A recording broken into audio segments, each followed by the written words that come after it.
A shocking confrontation in broad daylight? A woman hurls a racial slur at a man. Go back to Africa. What happens next will leave you speechless. Stay tuned because his response is not what anyone expects and it's a lesson in dignity. You won't forget, the woman's words didn't just echo in the air. They seemed to pierce the very atmosphere, hanging in the space between them like a heavy fog. The man's entire body tensed up for a moment, an instinctive reaction to the sting of the insult. But he didn't flinch. He didn't raise his voice, and he didn't react with rage or anger, two responses so many would expect in such a situation. Instead, he took a slow, deliberate breath, almost as if he were grounding himself before responding. The bustling city around them seemed to fall away, and for a brief second, time itself felt as if it had frozen. As he turned to face the woman directly, he saw the crowd begin to gather. People who had been going about their business now stood still, sensing the tension in the air. It was as though everyone around them instinctively knew that something significant was about to unfold. The murmurs of onlookers faded into silence. As they watched the scene, waiting for the next move, the woman, standing firm, had no idea who she was speaking to. To her, this man was simply another black man, someone she assumed she could belittle without consequence. Her words were laced with disdain, as though she saw herself as superior, as though her ignorant hatred gave her the right to dictate where someone should belong. Go back to Africa, she repeated, louder this time, the venom in her voice unmistakable. In her mind, she might have thought the insult would land hard, that it would cut deep or provoke an angry retort. She might have expected him to lash out, to throw words back in her face, or maybe even to physically retaliate. But what she failed to grasp was that the man she was speaking to wasn't going to give her the satisfaction of that response. What she was about to witness wasn't an emotional explosion. It was something far more powerful, the unwavering strength of self-control, the dignity of a person who had heard too many hateful words to be moved by them. This was going to be a moment of calm that would speak louder than anything she could say. The man stood there, still as stone for a brief moment, processing the venomous words that had just been hurled at him. The air between them seemed charged with tension, but he didn't react the way most would expect. Instead of snapping back with an insult, throwing a sharp comment, or issuing a threat, he did something extraordinary. He took a deep breath and, in a calm, almost disarming manner, asked her one simple question. Do you know where Africa is? The words hung in the air, and the crowd who had been eagerly anticipating the fallout from such an aggressive encounter went completely silent. People shifted uncomfortably on their feet, unsure of what would happen next. The woman, who had thought she could provoke a confrontation, now found herself at a loss for words.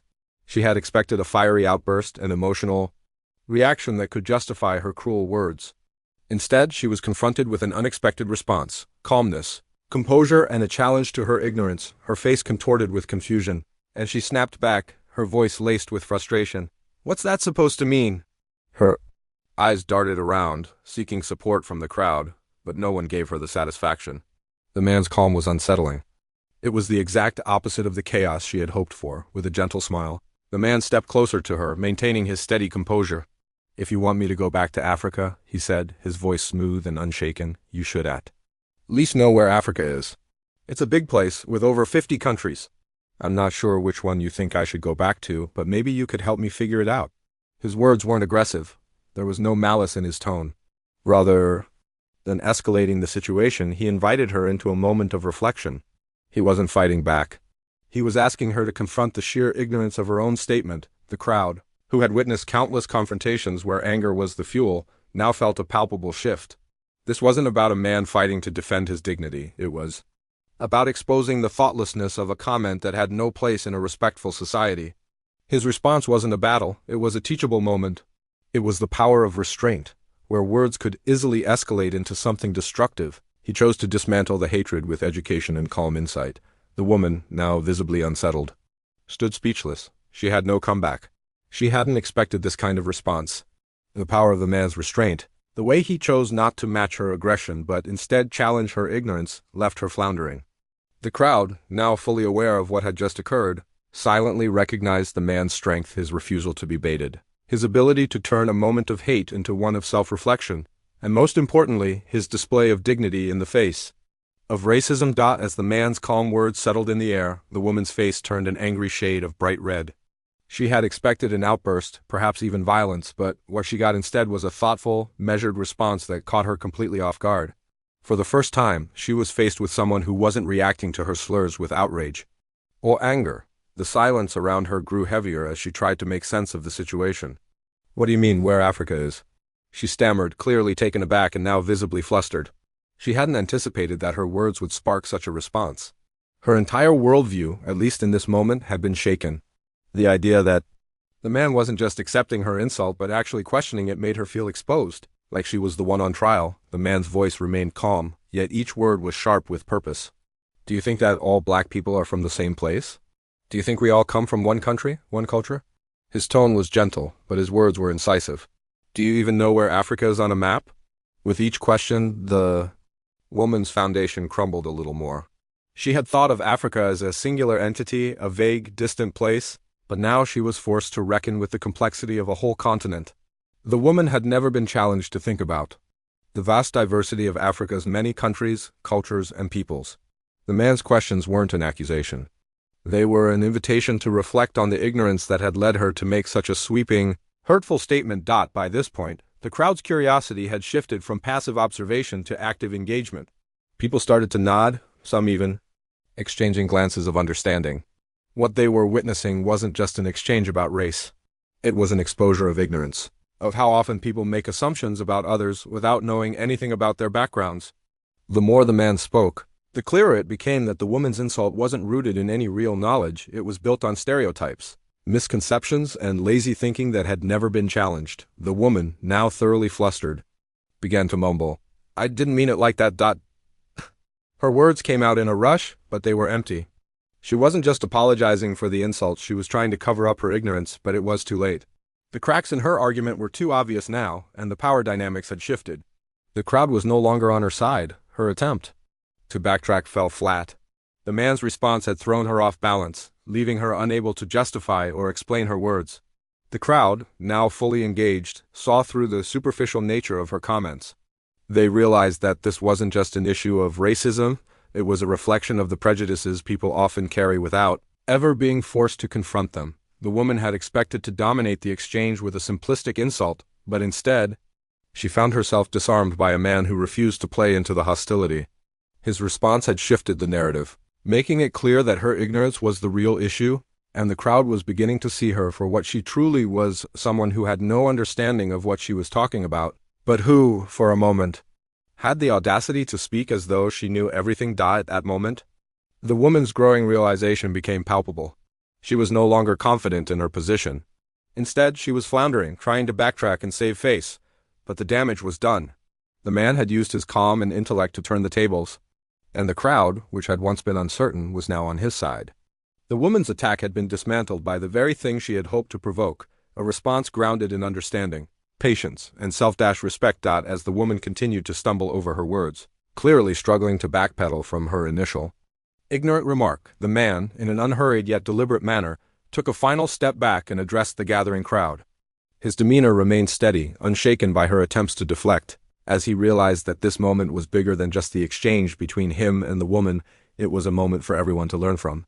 "Here's the thing," he began, his voice rising just enough for everyone to hear clearly. The crowd fell silent, hanging on his every word. "I wasn't born in Africa. But even if I had been, it wouldn't change who I am, or the value I bring to the world. Racism like this is based on one thing: ignorance. And until we confront that ignorance, it will continue to divide us." His words resonated deeply with the crowd, as they were not just a defense of himself, but a broader statement about the power of ignorance and the dangers it posed to society. The man's message wasn't filled with anger or resentment. Instead, it was an invitation to introspection. His calmness contrasted sharply with the woman's earlier venom, and his ability to stay composed under pressure made his words all the more impactful. As the man finished speaking, the woman, now visibly shaking and defeated, glanced around. Her face flushed with embarrassment as she realized that the crowd was no longer on her side. They had heard his words, seen his composure, and recognized the truth in his message. Her own words, laced with hatred and ignorance, were now utterly hollow in comparison to the thoughtful, intelligent response she had just received. With nothing left to say, the woman muttered something under her breath, perhaps an apology. But it was too late. She quickly turned away, her walk stiff and hurried. As she exited the scene in complete defeat, the crowd stood in stunned silence for a moment, processing what had just happened. There was no shouting, no chaos, no heated argument. It wasn't about proving who was right or wrong in the traditional sense. It was about standing tall and confronting ignorance with education and grace. In that moment, the man had shown everyone that the real power lies not in how you respond to hate with more hate, but in how you rise above it, challenging ignorance with calm, measured strength. For those who had witnessed the exchange, it was clear that this encounter was not just a simple confrontation, it was a powerful lesson in dignity, restraint, and the ability to turn an unfortunate moment of hate into an opportunity for growth and reflection. The crowd, once passive observers, now walked away with a deeper understanding of the importance of addressing ignorance head-on, and how sometimes the most effective weapon against hate is not anger, but wisdom and self-respect. As the woman disappeared from the scene, her defeat palpable, the man stood surrounded by a growing group of onlookers who had witnessed the entire interaction. There was a brief, charged silence as the crowd processed what they had just seen. The man, ever composed, offered a simple but powerful gesture. He smiled at the crowd and said, "Thank you for listening." With that, he turned and continued on his way, as if the whole incident had never happened. Yet for those who had watched it unfold, the moment would never be forgotten. The man's words and actions had left a profound impact on everyone present. What had begun as a hostile confrontation had transformed into a teachable moment about dignity, restraint, and the power of self-respect. The woman's words, which had once seemed like a blatant attempt to divide and insult, were now exposed for what they truly were: ignorance fueled by hate. She had not won the encounter. In fact, her ignorance had been dismantled by the very calmness and intelligence she had hoped to provoke. On the other hand, the man had proven that there was far greater power in remaining composed and thoughtful in the face of hate. His quiet response, instead of escalating the tension, diffused it completely. It was a masterclass in how one person's ability to stay calm in the face of anger and insult can turn the tide of an entire interaction. He hadn't fought back with words or raised his voice, but with wisdom and self-respect. This, the crowd realized, was the real strength. As the man disappeared into the crowd, the lingering effect of what had just happened was undeniable. What they had witnessed was not just a personal victory for him, but a universal lesson that transcended the moment. It was a stark reminder that the way we respond to hate says more about who we are than the hate itself. His calmness had taught them all that, no matter how cruel the words or actions of others, we all have the power to choose our responses. This moment wasn't just about winning an argument. It was about proving that hate could be turned into understanding, simply by choosing not to engage with it on the same level. It was a powerful, silent statement that, in the end, the greatest weapon we have against division and ignorance is not anger, but the ability to respond with grace and clarity. And for the people who had witnessed this exchange, it was a lesson that would stay with them long after the encounter was over. And just like that, what began as a moment of hatred turned into a powerful lesson in dignity, self-respect, and the importance of how we choose to respond to hate. The man's calmness and intelligence didn't just defuse the situation, it shifted the entire narrative. He showed us all that the real strength lies not in matching hate with more hate, but in responding with understanding and grace. Thank you for watching this incredible story unfold. If this moment made you think, or if it inspired you to take a stand against ignorance and hate, don't forget to hit that like button. Subscribe to our channel for more stories that challenge the status quo. And share this video to spread the message of resilience and the power of responding with wisdom. Remember, it's how we respond that defines us. Let's choose to make the world a better place, one thoughtful response at a time. See you in the next video.